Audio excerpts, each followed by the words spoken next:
Hi, my name is Louise. And hi, I'm Emma. And you're listening to Murder or Myth, the true crime podcast where not everything is true. The aim of the game is to find out whether the story is actually a murder or if it's just a myth. Now, let's get started. Hi Louise. Hi Emma, how are you? Good. We're already in episode 28. Exciting. It's crazy, isn't it? Crazy with a K. Crazy with a K. Shout out to last week's episode. Go have a listen, everyone. So let's get into my story for the day. This is the Paperboy murder. It's an early morning in Breckenridge, Colorado, and it's the 16th of September 1989. It's a small town area in Colorado with not too many people. A local boy named Stephen Lane is out walking his dog when he notices an orange bike left abandoned at the side of the road, heading from the main town towards the houses in the suburbs. Where did you say it was located, sorry? Colorado? Colorado. It is in a town in Colorado? Breckenridge, Colorado. Okay. Sorry. So the bike was abandoned on a drive towards the Ridge Grove area. He immediately recognises that the bike was that of another boy his age called Nathan Pence. Seeing the bike and not Nathan, he took the bike back to Nathan's family home and returned it. Nathan's parents, Annette and Brian, became concerned instantly as Nathan was using the bike to complete his paperboy routes around the town. Furthering their worry was the fact that the bike wasn't damaged or had a flat, so there was seemingly no reason for him to abandon it. So Brian, the father, began receiving phone calls on the landline from people in Ridge Grove saying their papers hadn't been delivered that morning. So immediately 911 was called and the Breckenridge Police Department sprung into action. So they worked with Stephen, the young boy who had found the bike, to bring them back to the last known area. Yeah. And they found distinguishable tyre marks, some gum wrappers at the scene. But aside from this, there was no clear evidence or possible movements as to where anyone would be. The tyre tracks had a mismatched tread pattern on the front left tyre from the rest of the wheels. And appealing to the local community for answers, they asked for anyone with information on any vehicles in and out of the town that morning. Many came forward, but loads were slowly ruled out based on the evidence available. So, a local woman reported that she had seen a sky blue Camaro drive down the streets heading out of Breckenridge that morning. She gave a description of the driver and stated there was a large bag in the passenger seat. A composite sketch was drawn up and circulated throughout the area along with the car's description. What was this car noticed in particular? Just that it wasn't familiar with anyone else in the area, kind of? Was it a small area? Everyone would know each other's cars? Yeah, well, it's a town of about 1,000 people. So you would kind of know. This was someone from out of town, kind of? Yeah. Yeah, okay. But as they were they were looking into everything, they were ruling out cars as they go, so this one just took interest once they found out more information about the driver. Okay. So she had given a description and a composite sketch was drawn up and circulated throughout the area. Working off this new lead, police became aware of Timothy Clear. He was 40 years old and lived in the next neighbouring town of Dillon, Colorado.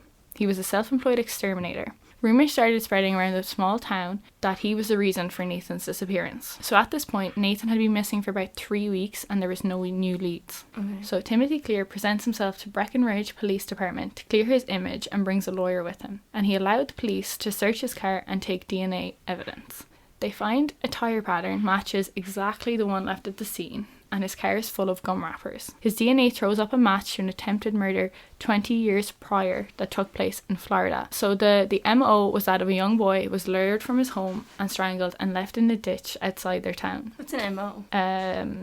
The pattern of what happened, a serial killer would have the same MO on the whole thing. Each time. Yeah. It does stand for something.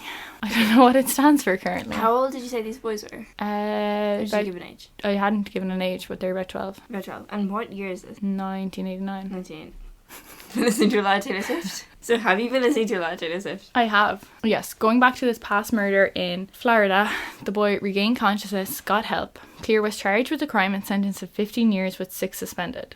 This past, coupled with the circumstantial evidence, gave police more than a hunch to arrest Clear. However, they had no body to convict on and no DNA evidence at the scene to match him. So fast forward 5 weeks and 2 teenagers were hunting in the forest between Dillon and Breckenridge and they found the body of Nathan Pence. He was tied to a tree and an autopsy confirmed he had died of positional asphyxiation. So that's when you are basically strangled due to the way you are positioned. Yeah, the position your body's in. Yeah. Yeah. So DNA was gathered and it confirmed Timothy Clear to be the murderer. Police arrested Timothy for the crime and a trial began.